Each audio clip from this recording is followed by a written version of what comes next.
আজকে নতুন সরকার, তার সামনে কমপ্লিটলি নতুন প্রেক্ষাপট। সে যদি বিপ্লবিক কোনো পরিবর্তন না আনতে পারে, তাহলে বিগত সরকারের ধারাবাহিকতায় তাকে ব্যর্থতার কলঙ্ক কপালে নিতে হবে। এই রিজনে আইওসি থেকে গ্যাসের দাম বাপেক্সের কি করে বেশি হয়? ইন্ডিয়া থেকে বিদ্যুৎ আনলে সেটার দাম কম পড়ে, কয়লা বিদ্যুৎ, পিডিবির দাম কেন বেশি পড়ে? এসব সমাধানটা প্রাইসিং করতে শিখলাম না। প্রাইসিং না করেই আমরা বিদ্যুৎ সমস্যা, জ্বালানি সমস্যা সমাধান করে ফেললাম, ঘোড়ার আগে গাড়ি জুড়ে দিলাম। এই বড় পুকুরে কয়লা খনি 1 কেজি কয়লা তুলতে পারে না। তারা 25 বছর ধরে চলে গেল, তারা কয়লা তোলার সক্ষমতা অর্জন করতে পারলো না। সরকার দ্রুত জগন্নাথের মতো বসে থাকলো। কেন সরকার দ্রুত জগন্নাথের মতো বসে থাকলো? তাহলে কি প্রধানমন্ত্রীর দোষ, যেহেতু জ্বালানি মন্ত্রণালয়ের মন্ত্রী তিনি, নাকি তৌফিক ইলাহির দোষ? যে কথাটা আগেই বলেছে এজাজ সাহেব, যে তৌফিক ইলাহি চৌধুরীকে বুঝাইছেন, তখন প্রতিমন্ত্রী মন্ত্রীকে বোঝানোর আমাদের দরকার হয়নি। আমরা মনে করেছি ওনাকে বোঝালেই সব হবে। আর ব্যবসায়ীরা গ্যাসের সাপ্লাই বাড়ানোর জন্য আবুল কালাম আজাদের কাছে গেছে। পত্রিকায় আমি দেখলাম আবুল কালাম আজাদ ব্যবসায়ীদেরকে গ্যাস দিচ্ছে, গ্যাসের কানেকশন দিচ্ছে। হায় ভগবান, কি রেখেছ বাঙালি করে মানুষ করণে। প্রথমত হচ্ছে, আমি কখনো শুনিনি যে বাংলাদেশ বিদ্যুৎ ও জ্বালানি খাতে পূর্ণমন্ত্রী পেয়েছে। আজকে পূর্ণমন্ত্রী প্রধান অতিথি এবং সেই অনুষ্ঠানে আমি একজন আলোচক। এটাতে প্রধানমন্ত্রী এটা দায়িত্বে থাকবেন। প্রধানমন্ত্রীর দায়িত্বে থাকার অর্থই হচ্ছে আমলাকুলের নিয়ন্ত্রণে থাকতে। আমি জানি না এই 6 মাসে মাননীয় মন্ত্রী তার অভিজ্ঞতায় এই চ্যালেঞ্জটা কিভাবে মোকাবেলা করছেন। তবে মোকাবেলা যে করতে পারছেন না সেটা বোঝা যাচ্ছে, সেটা আপনারাও বুঝছেন। আমি এটুকু বলি, এইদিকে আর আলোকপাত করব না। দ্বিতীয়ত প্রশ্ন হচ্ছে, উনি আছেন যে কারণে আমি কিছু কথা বলতে ভরসা পাচ্ছি, কারণ তিনি বোঝেন। এই বিশ্বাসটা শুধু বিশ্বাস না, এই প্রমাণটা আমার কাছে আছে। তৃতীয়ত হচ্ছে, এই প্রজন্মের প্রতিমন্ত্রী, তাকে দেখলে আমি উদ্দীপ্ত হই। অর্থাৎ তিনি এই প্রজন্মের প্রতিনিধি হিসেবে এই সরকারে সফল হবে এই প্রত্যাশা আমার মধ্যে কাজ করে। এই দুটো বিষয় মাথায় রেখে আমি আমার বক্তব্য পেশ করছি অনেক বেশি প্রত্যাশা নিয়ে। এবার ফিরে আসি। আমার বক্তব্য শুরুতেই, আমি কনজিউমার্স অ্যাসোসিয়েশনের জ্বালানি উপদেষ্টা। আমি ভোক্তাদের এবং প্রান্তিক ভোক্তাদের প্রতিনিধিত্ব করি। যখন বিল নিয়ে সুপ্রিম কোর্টে মামলা করতে গেছি, তখন জাজ বলে যে আপনি সব বিল কমানোর জন্য আসছেন কেন? ইন্ডাস্ট্রির বিল কমাবেন, কমার্শিয়াল বিল কমাবেন, সব কমাবেন, বেআইনি হয়েছে মানলাম, তবে আপনি শুধু গ্রাহকদের অর্থাৎ আবাসিক গ্রাহকদের জায়গাটা চাচ্ছেন আর বাদ বাকিটা চাচ্ছেন না, এইটা বলে একটা পিটিশন দেন। আমার উকিল আমাকে বললো, আমি বললাম যে আগে বেআইনি কাজ করেছে বিআরসি, আগে সেটা প্রতিষ্ঠিত হোক, তারপরে সুবিধা কে পেল না পেলো সেটা পরে দেখা যাবে। এটা গেছে একটা বিষয়। কারণ এই কথাটা এখানে আনলাম এই কারণে, আজকে নতুন সরকার, তার সামনে কমপ্লিটলি নতুন প্রেক্ষাপট। সে যদি বিপ্লবিক কোনো পরিবর্তন না আনতে পারে, তাহলে বিগত সরকারের ধারাবাহিকতায় তাকে ব্যর্থতার কলঙ্ক কপালে নিতে হবে এই রিজনে।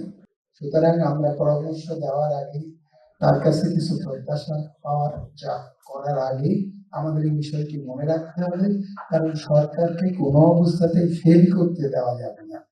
ডক্টর এজাজ একটা কথা বলে গেছে যে এ যাবৎ তৌফিক ইলাহি চৌধুরীকে শোনাইছে, তারপরে হচ্ছে জ্বালানি উপদেষ্টাকে শোনাইছে, এখন শোনাচ্ছে, তবে এখন আর সরকারের না শুনে উপায় নেই।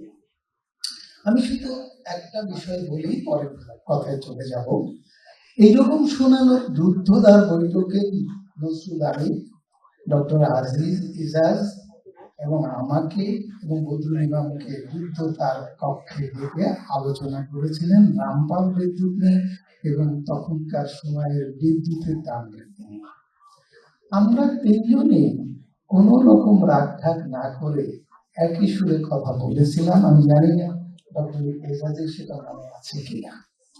তিনি শেষে বললেন যে আপাও চায় না রামপাল বিদ্যুৎ, তাহলে কে চায়? চাই হচ্ছে আবুল কালাম আজাদ। শেষ পর্যন্ত সে রামপাল বিদ্যুৎ কেন্দ্র হয়ে গেল, হলো না, ভালো কথা। আমরা তো কথা বলেই খালাস, আমরা তো রাস্তায় দাঁড়ায় প্রতিবাদ করি না।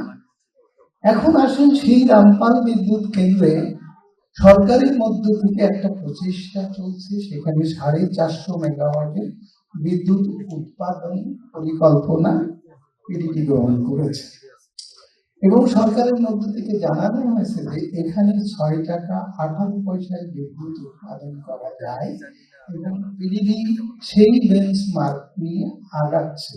মহোদয়ের কাছে আপনি আমাকে নিয়ে যাবেন, সেটা আপনি পারেননি, আপনার চেষ্টার অভাব ছিল না। যারা এই ব্যাপারটি আলো আধারে খেলা করছে, আপনি তাদের প্রতিনিধি নিয়ে আমাকে নিয়ে মন্ত্রী মহোদয় প্রতিমন্ত্রী মহোদয়ের সাথে আলাপ করবেন। আমি বুঝিয়ে দেবো যে বেঞ্চমার্ক প্রাইস আপনাদের ব্যবসা সেট করবে।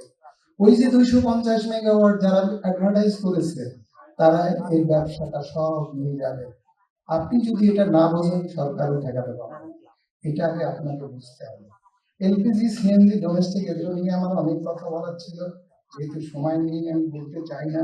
আমি বাপেক্সের প্রশ্নে আসতে চাই।